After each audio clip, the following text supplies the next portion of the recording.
Hey, fantasy readers. This is author D.W. Smith. Just wrote Legacies, Etched in Obsidian. It's out on Amazon. Take a look at it.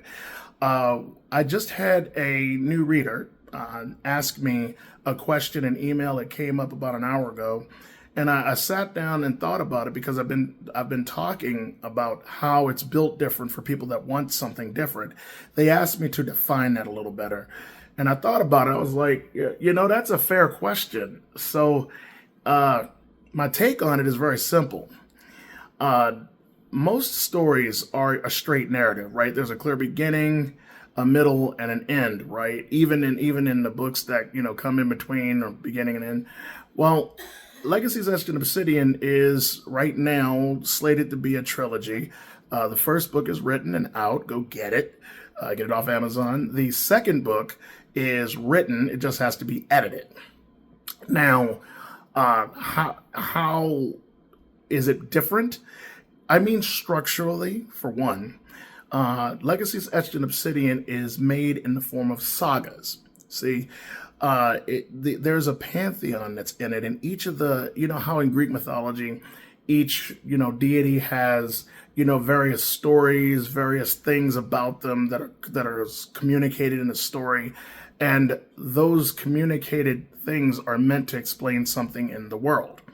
Well, this is not that. This is sagas, yes, but they do things through their mortals. And the whole idea is to focus more on the mortals than the gods. And the gods are there, they're doing their thing, but at the end of the day, it's up to the mortals to do what's necessary to take care of what needs to be taken care of. And you might say, well, DW, that's been done before. Yes, it has. But in my readings and in just my analysis of fantasy reading as a whole and fantasy writing as a whole, it hasn't been done often and not quite this way, because the sagas go out of their way to show how the deities relate to their mortals. And this isn't about carnal instincts or carnal happenings. I'll give you an example. Let's see, because when it comes to Zeus, right? Zeus made various flirtatious and sensual overtures toward the mortals, and that ticked off his wife Hera, and she punished mortals for that, and it was all him. Uh, you don't see that here. What you'll see here is a lot more of the deities loving the mortals. They actually, and no, not that way. I just said not that way.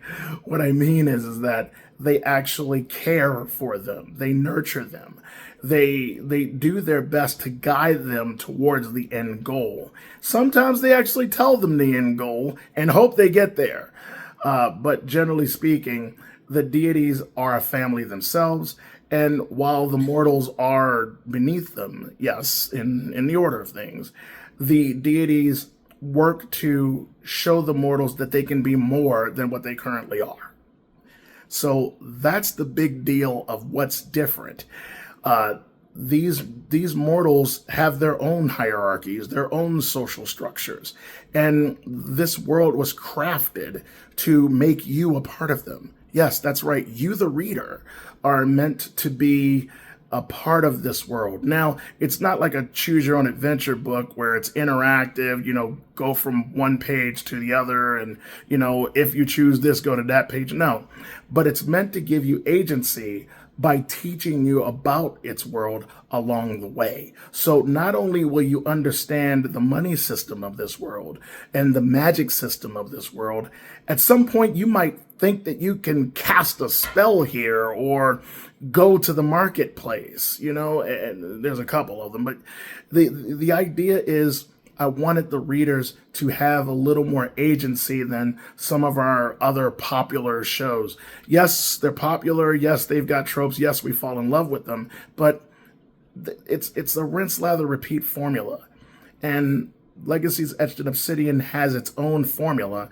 Again, it doesn't make it bigger, better, faster, stronger, in a lot of ways. I'm not going to, sit up and try to put down another writer's work. What I will say is that my work stands on its own And I believe that you all as readers, as supporters, are going to figure that out fairly quickly as you go through the structure of the book, which is hugely the driving force of what's making it be built different. Well, I hope that answers your question. It's a little bit long, but it was meant to. That's why it's being posted on YouTube. But definitely grab this book. Tell your friends about it, because it's something different, built for people that want something different. And I hope I've explained that email inquirer. And you have a great day, everybody. Have a good Saturday.